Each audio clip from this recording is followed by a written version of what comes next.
저는 올해로 결혼 5년 차로 이제 30대 중반에 접어드는 여자입니다. 남편은 저보다 2살이 많네요. 오는 8월에 아이가 태어나기로 예정되어 있습니다. 결혼 5년 차인데다가 저도 남편도 나이가 30대 중반으로 향하고 있는데 굳이 따지고 본다면 조금 늦은 감이 있기는 하지요. 우리 아이만큼은 부족함 없이 키우고 싶어서 조금 욕심내느라 늦어졌어요. 홀시모 모시고 살던 남편도 그렇지만 저희 집도 사정이 넉넉한 편이 아니어서 시작이 조금 어려웠거든요. 맨땅에 헤딩까지는 아니지만 그래도 별거 없이 시작해서 여기까지 왔어요. 칭찬이나 박수갈채까지는 바라지 않았지만 시모나 신우를 보니 가족이 어떻게 이럴 수 있나 싶을 정도로 고달픈 사연들이 많았습니다. 결혼 시작할 때부터 지금까지 저나 남편을 어떻게 생각했길래 사람이 그럴 수 있나 싶어요. 지금에 와서는 남편도 저도 행복합니다. 남보다 더 멀게만 느껴지던 시가족들, 이제는 이렇게 떼어내버리고 말았으니 솔직한 심정으로 제 속이 다 후련합니다. 아니, 굳이 따지고 들자면 신우와 시모의 갑질은 결혼 전부터, 남편이 저를 알기 전부터 시작되었겠네요. 남편과는 연애 1년 반이라는 길고도 짧은 시기를 거쳐서 결혼까지 결정하게 되었어요. 저도 30을 바라보고 있던 상황이었고 연애하면서 둘이 너무나도 잘 맞았기에 결혼을 결심하는 게 그렇게 어려울 건 없었습니다. 남편은 조금 서두르는 느낌이 없지 않아 있었는데 남편이 결혼 전에 어렵게 꺼낸 이야기는 그야말로 충격적이고 많은 고민을 하게 만들었습니다. 31살의 나이로 군대 전역과 대학 졸업 동시에 취직을 하게 된 남편은 나이는 젊은 편이지만 경력 6년 차의 베테랑 사원이었어요. 졸업한 대학교에 비해서 취직도 괜찮은 곳에 했고 어느 정도 유명한 회사에서 일을 하고 있었거든요. 제 또래에 취직 준비해보던 사람이면 이름 한 번쯤은 들어봤을 법한 계열사도 여러 개 가지고 있는 규모가 있는 회사였습니다. 6년차 직장인답게 연봉도 꽤나 높은 편이었는데 정작 결혼 준비를 앞두고 남편이 모아놓은 돈이 썩 많은 편이 아니었어요. 액수는 4천만 원이 조금 넘는 정도였습니다. 그 당시 남편이 받고 있던 1년치 연봉보다 안 되는 액수가 남편이 모아놓은 돈의 전부였습니다.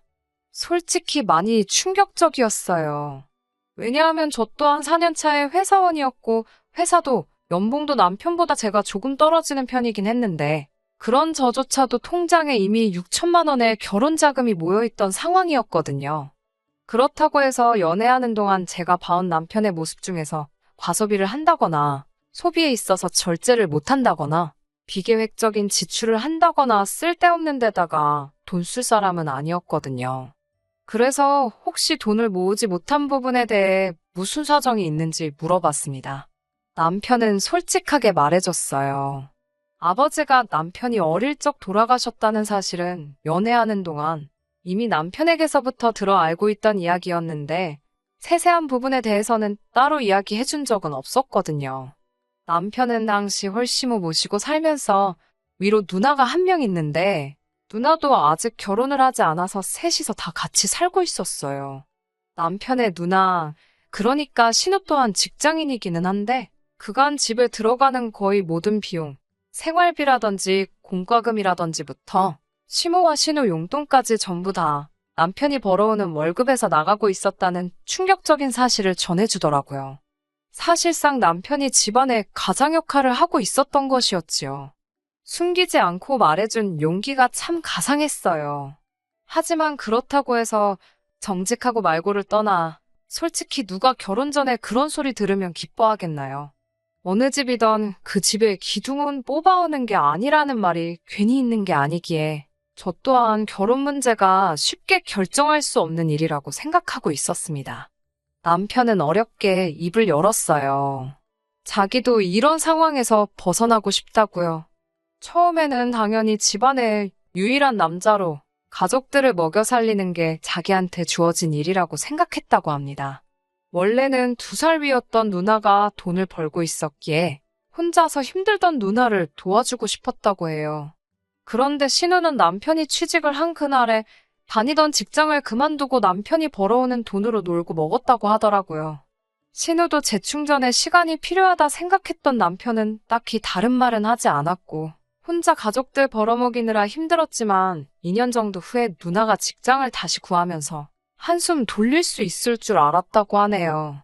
그런데 신우는 자기가 버는 돈은 자기가 버는 돈이고 생활비며 여러 비용들을 계속 동생인 남편한테서 받았었다고 해요. 남편이 달리 불만을 가지고 살지는 않았는데 저에게 청혼을 했던 그해 초에 신우가 자기 명의로 아파트를 하나 사게 되면서 생각을 고쳐먹게 되었다고 합니다. 서울 변두리에 있는 오래된 아파트이긴 하지만 자기는 6년이란 긴 시간을 일하면서 취미라고 할 만한 것도 가지지 못하고 죽어라 일만 했는데도 통장에 남아있는 돈이 한 푼도 없었다고 하네요. 그때 남편은 이 생활을 청산하고 가족으로부터 독립을 해야겠다는 생각을 하게 되었다고 합니다. 현실에서부터 달아나기 위해 저랑 결혼을 결심한 건 절대 아니고 저랑 함께라면 그 어떤 힘든 일도 이겨낼 수 있을 것 같다며 저를 향한 마음은 진심이라고 전해왔어요. 그런 사정을 저한테 거짓으로 말하고 가족들 뒷바라지 하고 있던 사실 또한 저 모르게 다른 변명으로 둘러댈 수도 있었는데 모든 걸 사실대로 말해준 걸 보니 남편의 진심이 느껴졌어요. 더 이상 가족들의 기둥이자 지갑으로 살지 않겠다는 말에 확신이 느껴져서 결국 저도 결혼을 하기로 결정을 하게 되었네요. 이래저래 해서 결혼 비용을 최소화하는 식으로 해서 돈을 좀 아끼기로 했어요. 그래도 좋은 사람들을 만나서 여기저기서 도움받아가면서 비용을 많이 줄일 수 있었네요. 결혼식 비용을 아낀다고 상황이 여유로운 건 결코 아니었지요. 둘이 합쳐 1억으로 서울 어디에 집을 구하겠어요. 말씀드린 대로 저 또한 친정에서 어떠한 지원도 바라기 힘든 와중에 아무리 남편이 여태껏 가장 역할을 하며 집안의 기둥 역할을 했다고 한들 상황 뻔히 알고 있는데 시댁 쪽에서 돈을 좀 더 해올 수 없다는 것도 잘 알고 있었습니다. 한참 대출도 알아보고 이래저래 백방으로 조금이나마 아껴보려 발품 손품 팔아가며 알아보고 있는데 신우와 시모가 저희 좀 보자고 할 이야기가 있다고 해서 자리를 만들었어요. 약속 장소에서 시어머니가 너희들 집을 구하고 있는데 돈도 모자라고 여러모로 애로사항이 많다고 들었다고 먼저 말을 꺼내시더라고요. 뭐 얼마를 지원해주겠다 하는 말은 기대도 안 했는데 저희가 고생하고 있다는 걸 알아주시니 남편도 시어머니의 그런 반응을 예상 못했는지 조금 놀라는 분위기였습니다. 이윽고 신우가 입을 열더니 자기가 자가로 아파트가 있는 건 알지 하며 말을 꺼내더라고요. 남편한테는 신우가 자가로 집을 가지고 있는 게 영린 같은지라 조금 심기가 불편한 표정이었어요. 남편한테서 생활비며 뭐며 다 뜯어내서 산 거나 마찬가지인 집이잖아요. 신우가 이어서 말을 하기를 자기는 그 집이 위치도 그렇고 출퇴근하는데 거리도 그렇고 해서 그 집에는 세를 주고 있는 상황이라 말해주더군요. 그런데 이번에 세입자가 나가게 되면서 새로 세입자를 구해야 하는데 너네가 들어가 살 생각이 있느냐 묻더라고요. 남편 자존심도 생각해야겠지만 더할 나위 없이 좋은 이야기 듣던 중 반가운 소리였지요. 남편도 한 수 접고 누나가 그렇게만 하게 해주면 고맙지 하면서 조금 숙이고 들어가더군요. 신우는 앞뒤 다 잘라먹고 그러면 너네가 들어가 사는 걸로 하고 하면서 전세금 이야기를 꺼냈습니다. 저는 당연히 동생 일이고 그 아파트도 사실 동생 덕분에 자가로 구한 거나 마찬가지니 시세보다 더 싸게 해주겠다고 꺼낸 이야기인 줄 알았는데 그게 아니더군요. 오히려 시세보다 훨씬 더 높은 가격을 부르는 거예요. 한다는 말이 신혼부부 전세금 대출이 이자가 싸지 않냐면서 신우가 지금 알아보고 있는 아파트가 한 채 더 있는데 자기가 대출을 받으려면 이자가 비싸니 저희 보고 대출을 받아오라는 뜻이었어요. 남편이 어이없어 하면서 우리가 지금 한 푼이라도 더 아껴보자고 알아보고 있는 거지. 예산을 훌쩍 뛰어넘으면서까지 그 집에서 살 이유는 없는 것 같다고 딱 잘라서 거절을 했습니다. 신우가 약이 잔뜩 올라서 하는 말이 저희가 도와주기만 하면 자기가 아파트를 한 채를 더 할 수가 있는데 누나가 돈 벌자고 하는 이야기인데 동생인 너가 그렇게 나오면 어떡하냐면서 열을 내더라고요.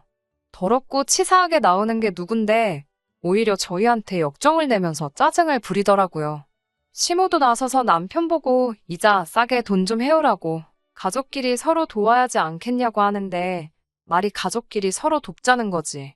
일방적으로 저희가 희생을 하라 강요하는 소리였어요.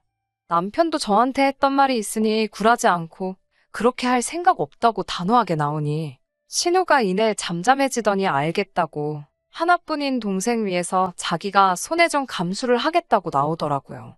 그런데 전세금도 매물 나와 있는 거에 비해 별반 차이 없는 금액을 말하면서 싸게 들어와서 살게 해주는 대신에 조건이 있다면서 말도 안 되는 요구를 하기 시작하는 겁니다.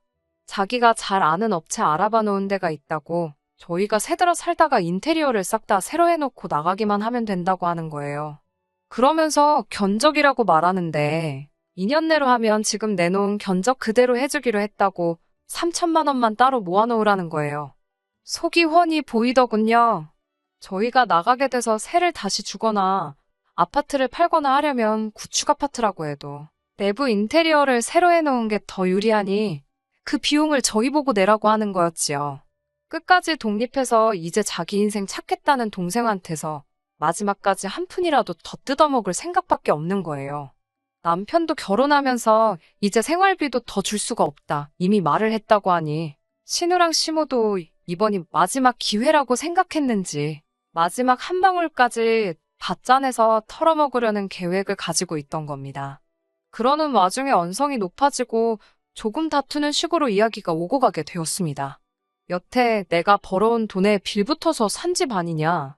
어차피 그 집은 전세로 들어가도 우리 예산을 초과해서 그 돈 내고 전세로 들어갈 생각도 없다 하고 못을 박았어요. 하물며 2년 살고 3천만 원 들여서 인테리어 새로 해주고 집을 빼줄 생각도 없다고. 3천만 원이 누구 집 개 이름도 아니고 차라리 월세를 살아도 그거보단 싸게 먹히겠다고 하면서 신우시모와 대판 싸우게 되었지요. 결국 시모와 신우와는 더할 이야기도 없었고 연을 끊고 사내어 어쩌네 하면서 헤어지게 되었습니다. 가족끼리 연을 끊겠다는 말이 남편에겐 상처일 법도 했는데 오히려 이렇게 된 게 후련하다고 하면서 저한테도 크게 마음 쓰지 말라고 이야기를 해주더라고요. 겉으로는 아무렇지 않은 척 하지만 속은 말이 아니겠구나 싶었습니다. 그렇게 저희는 결혼을 하게 되었어요. 결혼식도 스몰 웨딩보다도 훨씬 더 조촐하게 했습니다. 어차피 시모와 신우가 연을 끊겠다며 결혼식도 불참하겠다 선언을 했거든요. 신혼집은 교통도 불편하고 집도 오래된 빌라였지만 저희 형편 안에서 가장 좋은 조건으로 구해서 들어갔어요. 어차피 맞벌이 부부였고 둘 다 같은 목적을 가지고 있었으니 그 생활이 힘들거나 하지는 않았습니다. 자녀 계획은 조금 미뤄지게 되었지만 돈도 수월하게 모을 수 있었고요. 더 나은 삶을 위해서 힘든 것도 있고 열심히 노력했지요. 결혼 직후 3년은 정말 뭐 했는지 싶을 정도로 순식간에 지나갔던 것 같아요. 워낙 바쁘게 살았던지라 누구 만나고 할 시간도 없었지만 식가족하고는 만날 일이 전혀 없었지요. 아들 결혼식도 기분 나쁘다고 안 온 사람들하고 무슨 교류가 있었겠어요. 그런데 어떻게 제 연락처는 알아낸 건지 신우한테서 전화를 한 통 받게 되었습니다. 이미 남처럼 지낸 지가 3년인데 제가 뭐라 할 이야기는 아닌 것 같고 가족일이니 저보다는 남편하고 직접 통화하시라고 했어요. 남편도 신우가 먼저 연락을 해왔다는 게 의외로 보였고 그간 어찌 지냈냐, 그래도 가족인데 명절 때마다 보고 싶더라 하는 그런 이야기를 나눈 것 같았습니다. 남편도 그 꼴로 연을 끊게 되었지만 그 기간 동안 가족들하고 연락 한 통 없이 지내며 나름 고충도 있었고 외롭고 힘들었던 부분이 있었나 봐요. 그래서 다시 한번 만나기로 했지요. 약속 장소에 나갔는데 신우와 시모가 먼저 도착해서 저희를 기다리고 있었습니다.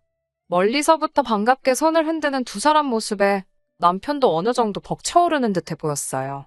시작이 안 좋았지만 이제부터 잘 지내볼까 생각했던 그 마음은 신우와 시모와 인사를 하자마자 날아가 버리고 말았습니다. 거두절미하고 신우와 시모가 저희한테 꺼낸 말은 너네 집 산다고 돈 좀 모아놓은 게 있지 않냐면서 그 돈 좀 보태라고 하더군요. 자기가 알아봐 놓은 대박 아파트가 있다면서 지금 사놓고 몇 년만 묵히면 큰 돈이 될 거라고요. 그때랑 다르게 저희한테 빌리는 거고 집값이 오르면 저희 목도 좀 쳐서 돌려주겠다고 하는 겁니다. 남편 표정은 실망한 기색이 역력했어요. 시간이 지나 앙금이 사라지고 오해가 풀렸다고 생각했는데 고작 한다는 말이 그때랑 다를 바 없는 이야기였으니 말이지요. 그때 저희가 자기 제안을 거절해서 그때 보고 있던 아파트를 놓쳤다면서 그 집이 지금 얼마인지 아냐며 손해가 막심했다고 하더라고요. 돈이 없어 못 산 걸 가지고 저희 때문에 손해를 봤다는 말부터 시작하니 무슨 기대를 하고 이 자리에 나왔나 싶었습니다. 아무튼 그때 저희 때문에 손해본 것도 있지만 다 용서해주겠다면서 이번에는 두 번은 오지 않을 기회이니 가족의 일원으로서 동참하라고 하는 거예요. 영끌을 하려는데 대출받을 곳도 없고 하니 영 끊고 지내던 저희들 돈이 필요해서 불러낸 주제에 뭐가 저리 뻔뻔한지 싶었습니다. 이런 이야기 하려고 부른 거면 그냥 여지껏 그랬던 것처럼 영 끊고 지내자고 하고 남편은 자리에서 일어났어요. 신우는 어떻게든 돈을 마련해야 했는지 그러면 너네 어차피 집 사야 되지 않냐면서 자기는 돈이 필요하니 자기 명의 아파트라도 사가라고 하더라고요. 남편도 나름 지푸라기라도 짚고 싶은 심정이었을 것 같네요. 이러나 저러나 저희가 이제 집도 알아보고 싶었고 신우가 돈이 필요해서 급매로 내놓는 집일 테니 조금 싸게라도 해주면 신우는 필요한 돈이 생기는 거고 저희도 적당한 집을 구할 수 있는 거고 가족 간의 불화도 해결되지 않겠나 하는 기대였나 봐요. 마지막이다 하는 심정으로 남편이 얼마에 해줄 건데 하고 물었는데 역시나 우리 신우 그냥 넘어가는 법이 없었네요. 워낙 오래된 아파트고 위치도 위치인데다가 단지도 작아서 재개발 이야기가 10년도 전부터 있던 곳인데 아직도 재개발 소식이 없어서 서울 집값이 그렇게 오르던 와중에도 집값이 변동이 전혀 없는 아파트였어요. 그런데 신우가 그 아파트 가만 냅두기만 해도 10억까지 올라갈 아파트라고 하면서 3억짜리 아파트를 저희 보고 5억에 가져가라고 하더군요. 몇 년만 지나면 저희들 앉아서 5억을 버는 거라고 하면서요. 남편이 자기가 무슨 기대를 한 건가 싶은 표정을 지으면서 누나 지금 미쳤냐고 제정신이냐고 한마디 하더라고요. 세상 어느 멍청이가 3억에 매물이 몇 개나 있는 아파트를 5억을 주고 사가겠냐고 하면서 제발 정신 좀 차리고 내 돈 털어먹을 생각 좀 하지 말라고 일침을 날리는데 제 속이 다 후련하더라고요. 급전이 필요하면 시세보다 싸게 파는 게 당연한 거 아니냐고 동생이라고 어떻게 한 푼 뜯어낼 생각하지 말고 엄마도 누나도 정신 차리고 사람답게 살라 말하고 자리에서 일어났습니다. 돌아가는 저희 뒤에다 대고 진짜 연을 끝내 어쩌네. 너 같은 놈은 가족도 아니네 하면서 소리를 지르는데 들은 척도 안 하고 집으로 돌아왔어요. 남편도 이제 더는 아쉬울 것도 없는지 세상 후련하다고 하면서 앞으로 우리 잘 될 생각만 하자고 가족들 정 때문에 잠깐 흔들린 모습 보여줘서 미안하다고 사과하며 다짐을 했습니다. 그리고 작년 늦가을에 남편과 제 명의로 드디어 아파트를 구하게 되었어요. 위치가 살짝 아쉽긴 하지만 거의 무일푼으로 시작해서 5년 만에 두 사람의 힘으로 이뤄낸 쾌거라고 생각해서 정말 기뻤네요. 저희가 전문 기술자는 아니지만 이리저리 알아봐서 내부도 직접 고치고 저희들 보금자리를 만들었네요. 겹경사로 이사와 동시에 아이도 생기게 되었고요. 정말 너무 행복했지요. 그리고 새해가 밝고 얼마 지나지 않아서 또 그동안 연락 한 통 없이 지내던 시가족들한테서 연락이 왔어요. 우리가 한 번 속지 두 번은 속지 않는다고 저희 잘 지내는지 궁금해서 연락했다는 말에 시큰둥하게 대답했습니다. 또 말도 안 되는 이유로 우리한테 한 푼이라도 뜯어갈 생각이겠거니 했지요. 소식은 어디서 들었는지 집 샀다는 이야기 들었다며 축하를 해주면서 이제 명절인데 가족끼리 한번 뭉쳐야지 않겠냐고 하는 겁니다. 사뿐히 무시해주고 있었는데 설 당일날 우리 집은 어떻게 알고 찾아왔어요. 남편이 그나마 외삼촌 한 분하고는 연락을 하고 지냈는데 삼촌 통해서 수소문해서 찾아왔다고 하더라고요. 그런데 시무랑 신우가 몰골이 말이 아니었어요. 그동안은 집 보러 다닌다고 절대 후줄근하게 하고 다니던 사람들은 아니었는데 말입니다. 살도 좀 빠져 있었고요. 근처 마트에서 집들이 선물이랍시고 휴지도 사오고 했더라고요.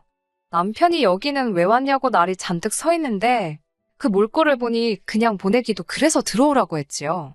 집을 둘러보더니 잘해놓고 산다고 보기 좋다고 하면서 웬일로 가족 같은 말을 건네주더라고요. 또 무슨 어이없는 투자권유를 하며 우리 돈 빼먹을 생각을 하려나 했더니 이번엔 투자권유가 아니었어요. 대뜸 자기들 좀 살려달라고 빌기 시작하대요. 이야기를 듣자 하니 2년 전에 저희한테 아파트 새로 하나 알아놨다고 돈 내놓으라고 했던 그 아파트 있잖아요. 신우명의 아파트는 팔아서 자본을 만들고 시어머니 집도 담보로 대출받고 여기저기서 있는 대로 연끌을 해가지고 기어이 그 집을 샀나 봐요. 그런데 이번에 부동산 대란이 오면서 그 집은 신우랑 시모가 그 당시에 연끌했을 때보다도 가격이 폭락을 했답니다. 그런데 이자는 이자대로 나가고 있고 두 사람 벌이로 도무지 그 이자조차 감당할 수 있는 수준이 아니라는 거예요. 신우도 시모도 그 이자 감당하겠다고 투자까지 뛰고 있는데도 택도 없다고 합니다. 집은 급매로 내놓긴 했는데 누가 사가는 사람도 없나 봐요.